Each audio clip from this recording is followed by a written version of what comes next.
Hi everyone, I'm KBF, And I'm Pixel Pipeline. and we're VG Mechanics. We talk about everything video game development related, from mechanics to story to art and our inspirations. We're on a journey to make our own masterpiece of a game, and we're hoping you can join us. So, Pixel, the topic for today is unreasonable side quests. Unreasonable side quests. What is an unreasonable side quest? This topic came to mind because we play a lot of Breath of the Wild, and something that has always gotten our interest were the Korok seeds, and just the ridiculous idea of the game asking you to collect 900 total collectible items for a single reward being a piece of poop. And get this, in the sequel game, Tears of the Kingdom, you have to collect 1,000. That's 100 more Korok seeds. That's 100 more mini missions you have to do. And then you get another piece of poop. So Is is it actually the same reward in Tears of the Kingdom? it is. I looked it up. Um, yeah, it's just a piece of poop. But I think there's a difference between Tears of the Kingdom and Breath of the Wild. In Tears of the Kingdom, you get a second reward, which is if you ask Hestu, the little Korok forest spirit, who collects little Korok seeds. For those that don't know, who haven't played Breath of the Wild or Tears of the Kingdom, there are little collectible items called Korok seeds, and you need to, if you want to upgrade your inventory and be able to hold more weapons, shields, and bows, you have to do various mini games throughout the entire map, and then you collect these seeds, which you can give to this character Hestu, this forest spirit, who will upgrade your inventory. Your inventory maxes out after, I believe, collecting. It's somewhere from like 150 to 250 Korok seeds. So that's like to get a maxed out inventory, you need to collect 250 Korok seeds. I could be wrong on that. Don't quote me on that. But the interesting part about Korok seeds is that they are hidden mini games throughout the map. So they have various indicators, like a circle of lily pads that you have to jump through, or you have to put a rock in a certain place, and then you'll get a Korok seed. You have to be paying attention, and there's no clear indicator like text saying, hey, there's a Korok seed here. So it's nice for immersion because you're always on the lookout for these little tidbits of seeds. But like I said, you only need 250, and there's 1,000 in Tears of the Kingdom and 900 in the first game. And so there's plenty of opportunities to get them, but because there's so many, the game doesn't expect you to collect all of them. And that's why I think the developers are trying to make fun of the player, making fun of players who are the completionist type, who want to go out of the way to collect every single Korok seed, because the reward they give you at the end of the game when you do complete that task is quite literally a piece of poop. And so so You did all that work, and for what? exactly, A poop. Pixel and I just wanted to talk about that and dive a little more deeper into the poop. Yes. Oh, fair enough. So what do you think about this poop, Pixel? Um, what do I think about this poop? Let's see. I think I admire Tears of the Kingdom and Breath of the Wild as a game because everything seems extremely intentional. The placement of objects, the little side quests that you do along the way. Like I'm replaying Breath of the Wild right now, and when you get off of the Great Plateau, one of the things that you encounter is like a hill with two exploding barrels. And normally when you encounter an exploding barrel, there's an enemy around that you can hit, that you can throw it to. But there aren't any enemies around, and I was wondering, like, how do you what is the purpose of this of these two barrels? But a little further than the hill, there's a tall pillar with a platform on top with a treasure chest on top. And I didn't really make the connection, but I was throwing around those barrels, and they explode like you would expect, and it caused a fire in the grass. and it caused an uplift of wind to come up from the grass. And then I realized like, oh, it's teaching me to use these uplifts of wind that come from grass fires to get that treasure chest. And I was like, oh wow, that was okay. That's definitely a design thing. That's there on purpose. That's why that's there. I find the fact that they put 900 Korok seeds in there intentionally to be just hilarious, because it's not as if they lost track, right? Like they could have easily put maybe like 200 or 300 Korok seeds, or just enough to maximize your inventory space or whatever. But they intentionally chose to keep all 900 in there. And it's even funnier that in Tears of the Kingdom there is 100 more just for the heck of it. Like they like To be fair, Tears of the Kingdom had 3 different almost maps. You got the sky, the ground level, and I guess there's no Korok seeds in the depths, but it's technically triple the space, right? And they added even more space That's with true. the caves. Are there Korok seeds in caves? I don't know, but But I'm sure you I would get ask your the point, though. question. Yeah, you would ask the question. Like, is there a Korok seed in the cave? And you would probably go check. I don't think there are. I haven't found any. I have not completed this quest myself. Fair enough. Do you think there was how many interns do you think were tasked in just coding various seeds? Or do you think it's a higher up? They're like, no, you can't put a seed there. Well, I think they have to cover the map with as I won't say like as many seeds as you can, but it has to be high enough that there should be seeds scattered around, not too far from any given place. Maybe that's the reason why the amount of seeds is just so high. I think there's an interesting hidden game mechanic with the seeds because of their what's the word, omnipresence. They're everywhere, you know? There's this incentive for you to explore even the dumbest of places.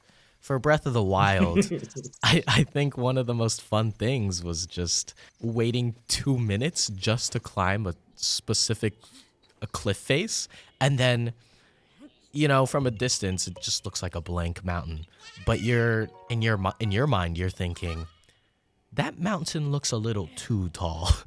And then when you and then Wait, actually, can you go back again? I'm not familiar with this particular Korok seed, right? It's word Korok seed. I don't think I'm talking about any specific mountain in general, but if I were to name one, probably Oh, dueling peaks. I think it's called dueling peaks, dual peaks. yeah, Dueling Peaks, the Dueling Peaks. Yeah, there's a Korok seed on the peak of both of those peaks. And so while that peak, makes other than sense. like a shrine on top of one of them, there's nothing special about the location. Because they added a Korok seed, it makes it a little more special. And it makes your efforts worthwhile. And I think that is one of the biggest uses of Korok seeds, is incentivizing exploration in a game that's all about exploration with no set with no set story path. You can get any of the 4 what are they, main bosses of the game in any order, or you can go straight to Ganon, or you can not play the game at all and just collect Korok seeds. That's so funny. I'm just imagining this image of a player doing nothing, not like people in peril. Nah, like saving the different regions. Like, deal with it yourself. But like they pick up all the Korok seeds and then they decide, yeah, I'm done. That's it. That's the whole game for me. Zelda, hold on. I need to dive into the circle of lily pads first. Hold on, this poop is more important. And I think the idea that Legend of Zelda games, because when you beat the final boss, when you keep playing the game again, you're taken back to a state of the game where you didn't beat the final boss. And so technically, you're always at a state where you could technically find poop before you save the princess. I guess that makes sense. Yeah, like lore wise, you do find all the poop before you save the princess. Yeah, actually, Um, wow. I hate Link. Oh my gosh.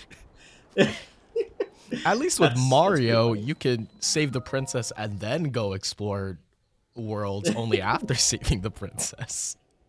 Wait, is that true? Like, does Mario go back? Does Mario not go back before that the point where you save Princess Peach? I think the canon for most typical Mario games is that you save the princess and then, you see the whole credit sequence. And then I think in a lot of games you get a post game world, uh, or Bowser just recaptures the princess, except you have access to all the levels, so you can just go straight back to the castle level and do it over. Hmm. Interesting. Okay, did not know that. I'm less of a Mario guy than a Pokemon guy or a Legend of Zelda guy. Speaking of Pokemon, I think Speaking of Pokemon. speaking of Pokemon, this is a great segue into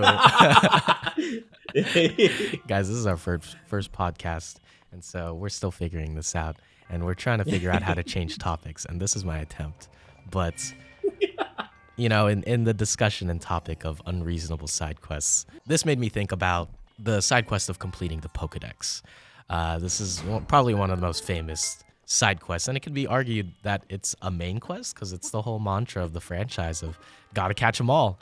And maybe back then when there was only 150 Pokemon to contend with, that was a good goal. It was very attainable. But now we're in generation, I think, 9, and there is officially over 1,000 Pokemon. And while in this most recent game, Scarlet and Violet, not all the Pokemon are available, so completing the Pokedex is still somewhat manageable. It's still a task of collecting, if you view Pokemon as items, collecting over, say, 500 or 600 items in a single game. And at least with Korok seeds, those items are fairly simple to obtain. The instructions are clear once you understand the pattern. But with Pokemon, each instance of a Pokemon is different and unique. Getting a Feebas in Diamond and Pearl and Platinum was probably one of the hardest tasks because are you familiar with the process of catching Feebas? I In am, this but remind us of what that process is. Basically, in this one lake in Mount Coronet, which is this dungeon cave in the game. So for one thing, it's a little inconvenient to access. And then once you reach that lake, there is a certain amount of tiles where Feebas can be found.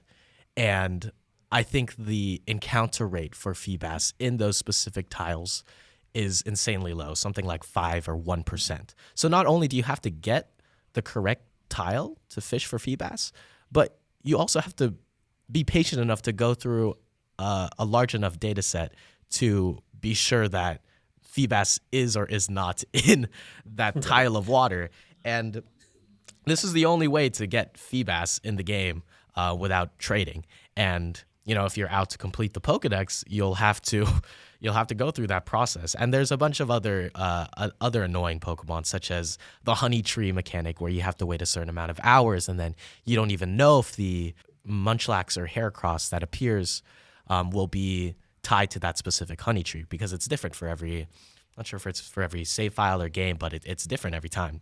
Maybe we should talk about the differences of what Korok Seeds does for the game versus what completing the Pokedex does for the game. So I want to ask you, Pixel, have you ever tried to complete the Pokedex in any of the Pokemon games you've played?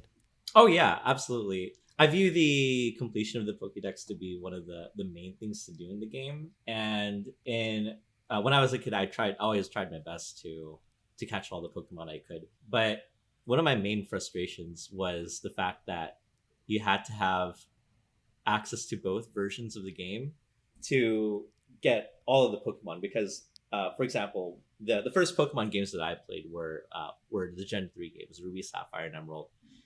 And I had Pokemon Ruby, but because I was a poor kid growing up, and I also didn't have money, I wasn't able to have Ruby and Sapphire. I did know some kids, but I don't think any of them had the separate hardware required to give me the Pokemon I needed.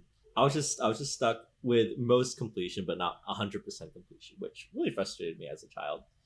Whereas in Tears of the Kingdom and Breath of the Wild, we are able to get all the Korok seeds, but it's not like fundamental to Tears of the Kingdom. It's not like you're trying to obtain the Triforce or something. Like if that was, oh man, imagine if that were like the reward for getting all the Korok seeds. Not saying that it's a good idea, but but if for example you got the Triforce at the if you collected all the Korok seeds, yeah, I would totally go for it. But since there's not really much of a reward, and because it's so tedious, I would say no. It's I intentionally did not go out of my way to get all the Korok seeds.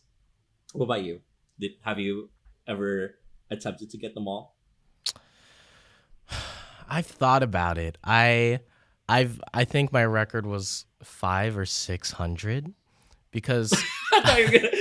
I thought you were gonna what? stop. I think my record was 5 or 6, but then I Oh, stopped. no, I made a legitimate attempt. But I think one of the That's hardest things is that if you're not following a guide from the outset of the game, it's really hard to keep track of what seeds you got and what you didn't. yeah. And I know there's like guides and Korok seed maps online that can help you navigate it, but it's just like it's a whole time sink to try to get them all just for that piece of poop. And I'm not gonna lie, I'm a completionist type player, and I really wanted that piece of poop, but but it's a lot. I was really invested in watching 100% speed runs of Breath of the Wild, but yeah, that God, I don't know how they do it. Correct me if I'm wrong, but I don't think there is a mechanic that lets you keep track of which Korok seeds you've gotten, right? There is. Oh, there is. Yeah, on the Oh, map they have like little Korok seed indicators on the map if you zoom in far enough. And also they have I forget the requirements, but you can get a Korok mask. And this is nice because the Korok mask will shake if you're in proximity of a Korok seed you haven't obtained yet. So it is, yeah, ah. it is reasonable to find them all. It's just, do you want to?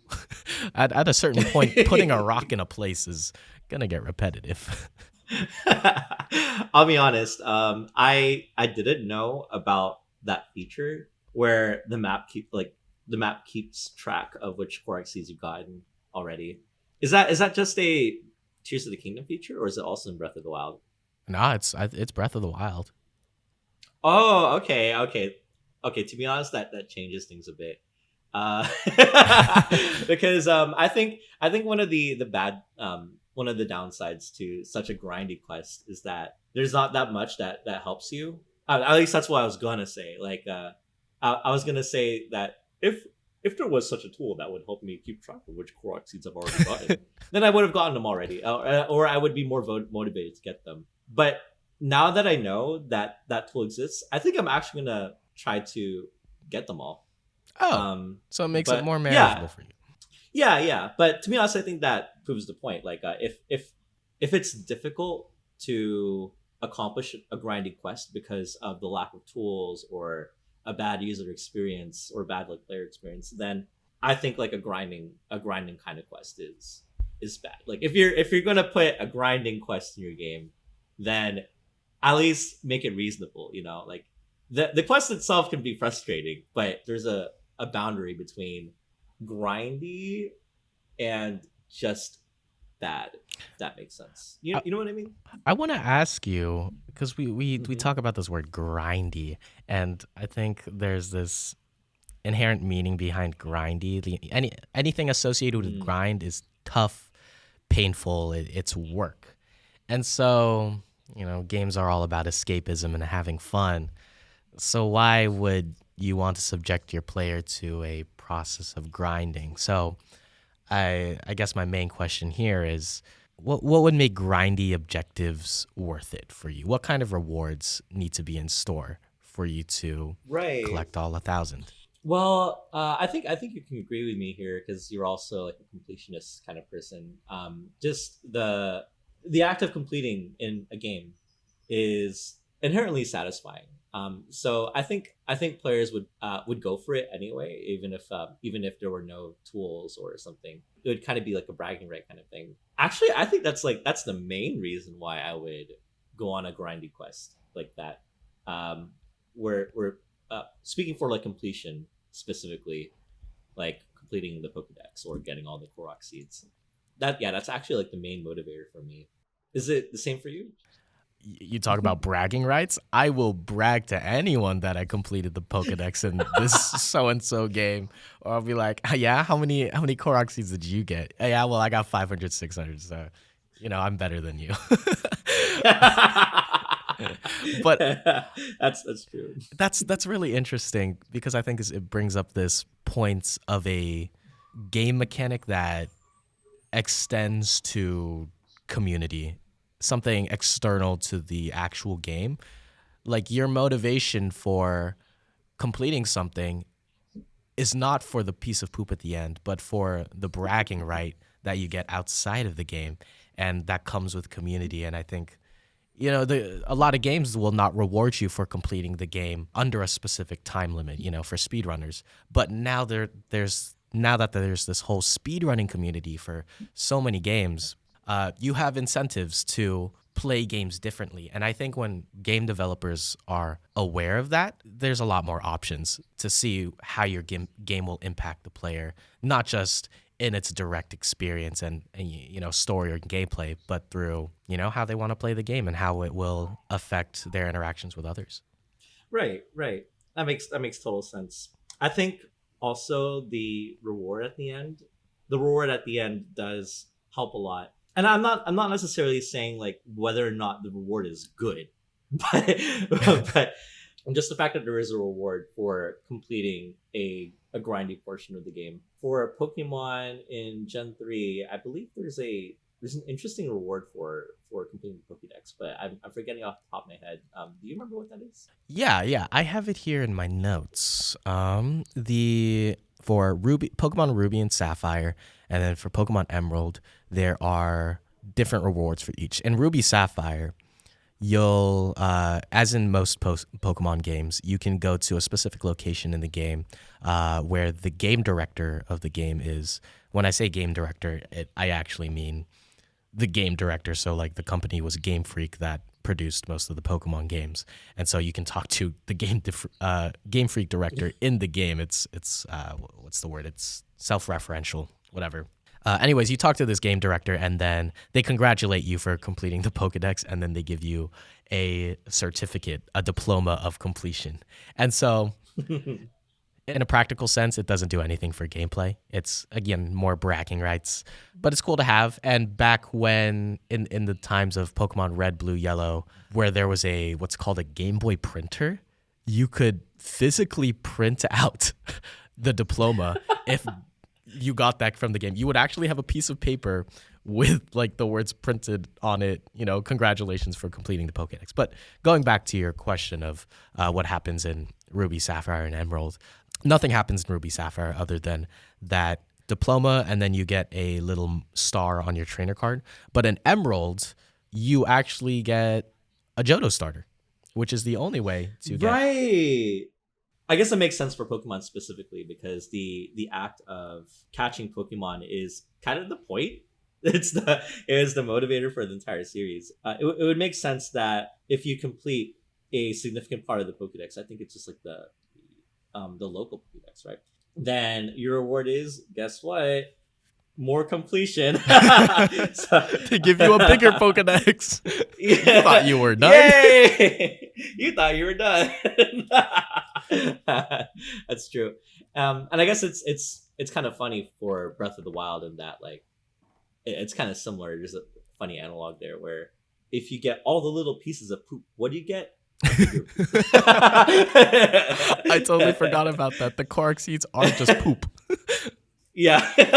Does that mean Hestu's gift is just a culmination of all the little poops you've collected. Like, it's not his poop, it's your poop that you've collected. It's the mega poop.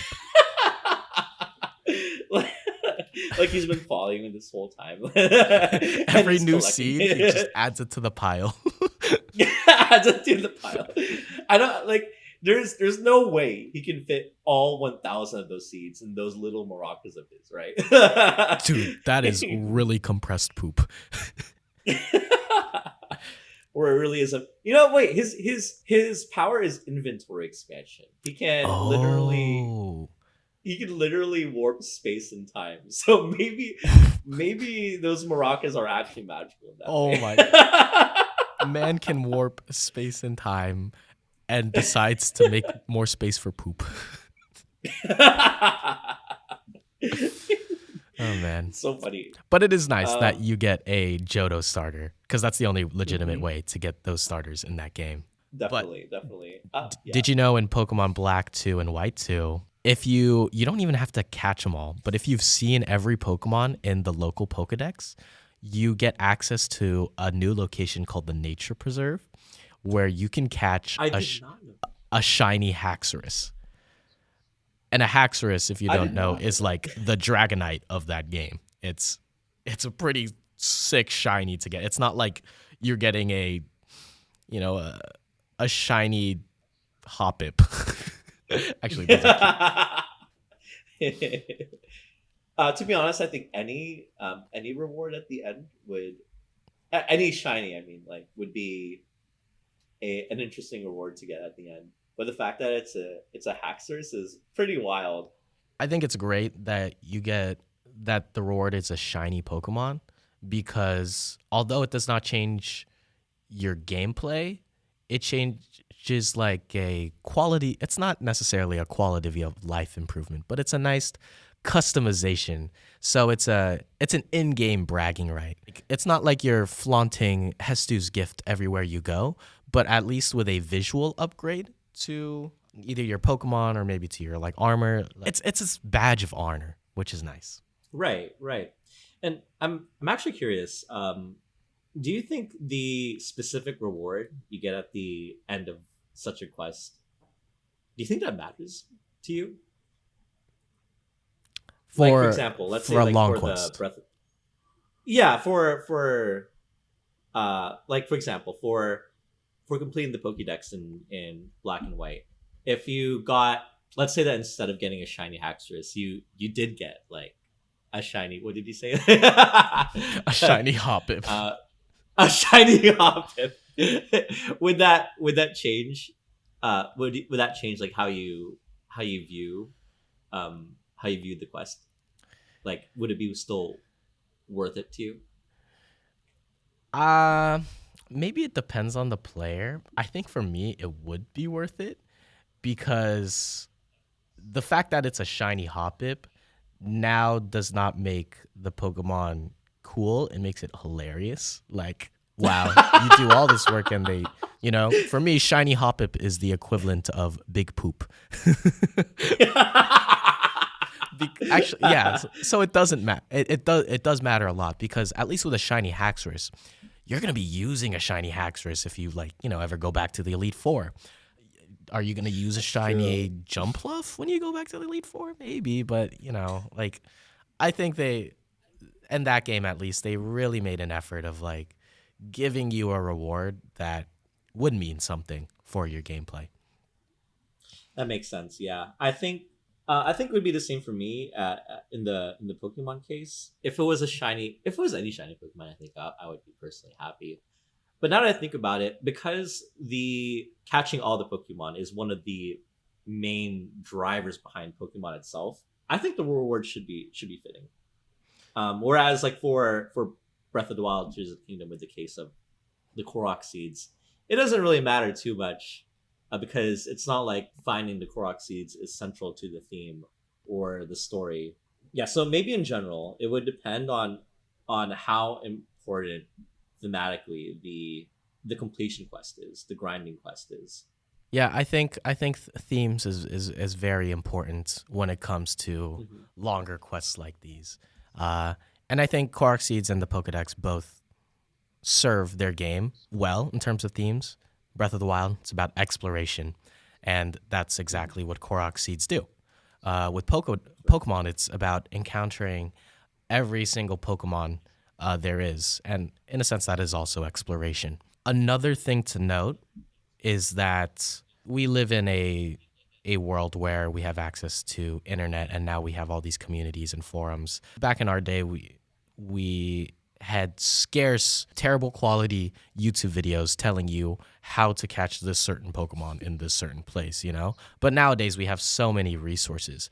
But imagine a world where, you know, you don't have internet and you were just given a Nintendo DS and you were given a copy of Pokemon Black 2.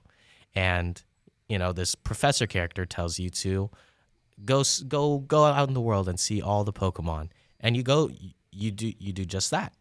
And then they reward you with this magical black dragon Pokemon that has shiny sparkles coming from it every time it appears in battle. And again, this is a world where, you know, no internet exists or whatever. So chances are you've never seen a shiny Pokemon. And so that experience in a vacuum for that player must be pretty magical. Right. Although I imagine that if you were going to, if you got to the point where you completed the Pokédex, you might have seen one or two shiny Pokemon on the way. I think that still works out for what you're saying though, because if you haven't seen a shiny Pokemon, then yeah, that experience would be amazing. Like, whoa, a Pokemon that's like a totally different color. That's wild. But even if the player has seen a shiny Pokemon before, then they would know how rare and special that is. So I think it does like work out either way. I want to pull up the this little Google Slides presentation that I made before. If you want to pull it up. Okay, I will do that. So here I've listed a bunch of examples of the different diplomas that you can get when you complete the Pokedex. So I think this first one is of the Sword and Shield one. So this for completing the Pokedex in Sword and Shield. And if you go to the next one, here's various examples of the National Pokedex. And then I think this is a step up from the first reward that you get in the Gen 1 game where all they give you is like a congratulations and a diploma. At least here, like in, I believe this is Heart Gold, Omega Ruby, Alpha Sapphire. They have this interesting art, or really nice art. That's cool. And then this is X and Y. Yeah, that's really cool. Right? And then, yes, yeah, I feel like the art that steps up every generation, but this one was Black 2, White 2, Heart Gold, Soul Silver. Oh, yeah, this is not where it says Heart Gold and Soul Silver. That was from me screenshotting it, not part of the actual document. And yeah, if that was part of the actual design, I would say like, ooh, you almost had it. But then you had to ruin it. You had to ruin it. This one's a Brilliant Diamond and Shining Pearl after the Heart Gold Soul Silver. And then below we have some of the Japanese versions of the Gen 1 games. And yeah, you can see the different designs for the diplomas. And while they're nice and pretty, again, it doesn't impact gameplay. Right. I just want to comment on some of these. I'm looking at like slide 8 right now, and I think it's really cute how the diplomas for Let's Go Pikachu and Let's Go Eevee reflect the diploma from Yellow. You see how like the Pikachu is holding a trophy, right? And that's how it was in Yellow. Oh yeah, it's pretty interesting. I like that. And if you look at the bottom left one of that page, you can see the GameBoy Printer from Yellow with all 151. Wait, what? Yeah, are you talking about like the Let's Go Pikachu one? No, this is from Yellow. It's on slide 8. You see the GameBoy Printer. You could even look it up. Let's see, GameBoy Printer, Pokemon. If you look it up,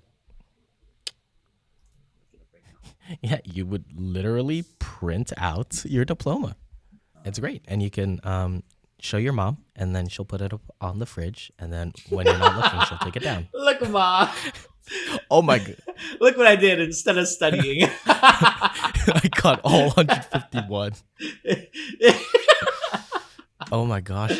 Look how small it is. There's like a photo with a piece of paper in someone's hand. It is tiny. That is tiny. Although I guess that makes sense considering how small the printer itself is. That's true. But that's still really cute. I just can't stop thinking like, look, Ma, like I did this instead of studying, and here's physical proof. And here's how much time I wasted at the bottom. Later, she uses it as like a napkin when she's eating.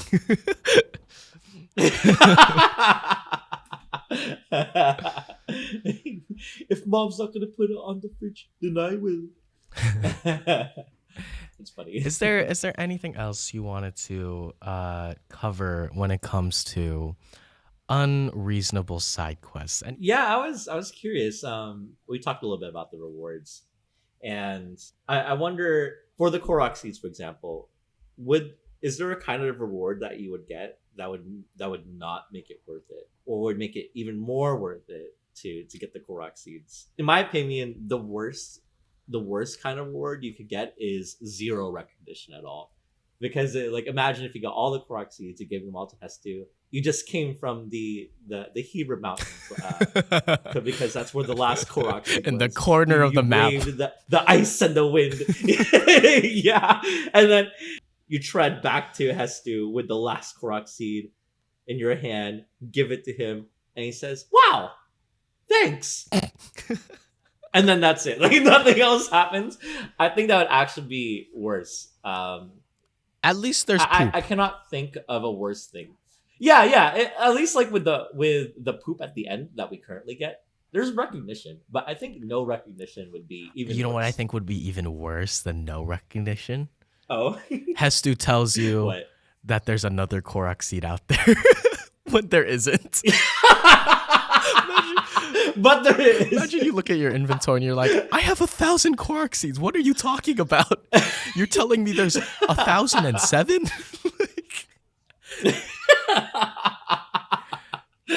So, but I bet there's a way to frame that. That would make it really funny. yeah, Like what a troll. I think, but going back to your question, I'm going to disagree with you and say it's not about the reward. It's, the Korok seeds serve a specific function in that they incentivize you to explore. So I'm going to be all corny and cheesy and say it's not the destination, it's the journey. I don't think we're in disagreement here. I think it's absolutely about the journey. And I'm just saying, like, if there were no recognition for it, I think the quest would not be as worth it. Even knowing now, for example, that there are some tools to help me with the completion quest for the Korok seeds. I'm not sure if I would do it if there wasn't a big pile of poop waiting for me. You know what I mean? The recognition is kind of fun for me. It's part of the meme. You know? I would even argue that if the reward was really good, it would make the experience of Korok seeds feel worse, because then you feel like, oh, I really have to get it. Like imagine that collecting all 1,000 Korok seeds gifted you the Master Sword.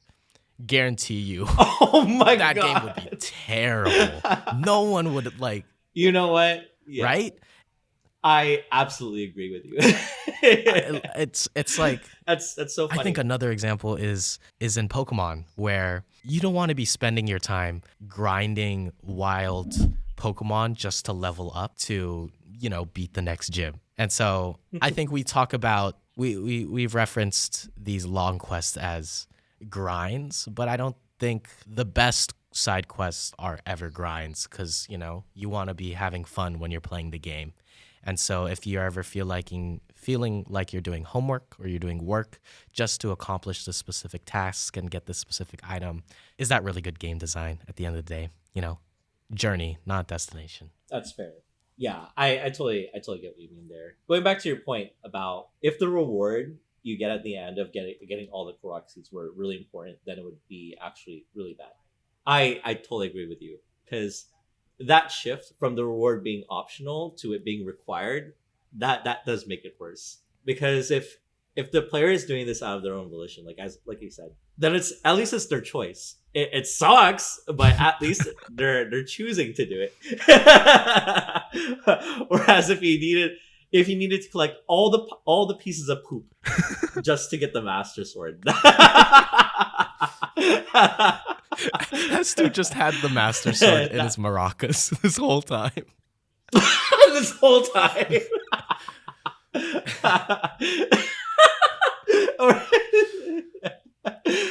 I'm also like, I'm also just imagining like you give him the last Korok seed, and then he's like, Link, I have something important to give you, and he turns around, and the Master Sword is between his buttons. Here it is. Pull it out. I hope you have the stamina. Oh my god. That just reminds me of the picture of Zoro going 4-sword style, and then the 4th sword's between the cheeks. I think 4-sword style. I think this is a good place to cut off our episode. What do you think? That sounds good to me. Although maybe not with the butt a cheeks. gift for you. You have a gift for Fair me? enough. Fair enough. I do have a gift for you. I have 2 gifts for you. Uh-oh. So Poop? let's see if I can. I have. Oh, you're on the whiteboard. Firstly, I have this to give you. Oh my! Did you? Whoa! Wait, did you draw this, Hestu? Did you draw this? Yeah, it's to help me focus. I did just now. What? Oh, dude, you weren't drawing in the little designated area. Was it supposed to be a surprise? Square? Yeah, I didn't see this. This is not really necessarily. good. Like Oh, thank you. Well, it wasn't supposed to be something I was going to show you initially, but then it got better and better, and I was like, wow. I used to. There used to be just like a little. Like I can show you. Like even draw it really quick. I initially did this. Oh, what's? Oh my god, that's where it started. That's how it started. Maybe you should draw the art for the game. After I finished it. Nah, I got my hands full already. Although this looks like a plankton. Oh yeah, huh? Where's that secret formula? Wow, that's a crazy looking plankton. Oh my god. That's where the last Korok seed is, given by this guy. Yeah. That's amazing. All right. Crabs! Give me the secret formula. All right, boys and girls, ladies and gentlemen, just remember, at the end of the day, it's the journey, not the destination. And that's what... Wow. Yep, that's what unnecessary side quests are all about. All right. Well, this has been KBF. And Pixel Pipeline. And we're VG Mechanics. We're trying to make a video game. So in the process, we like to talk about all of this jazz. So yeah, that's the end of the episode. Don't want to take any of you more guys' time. Go be productive. Thanks for listening, and catch you next time. Thanks, y'all.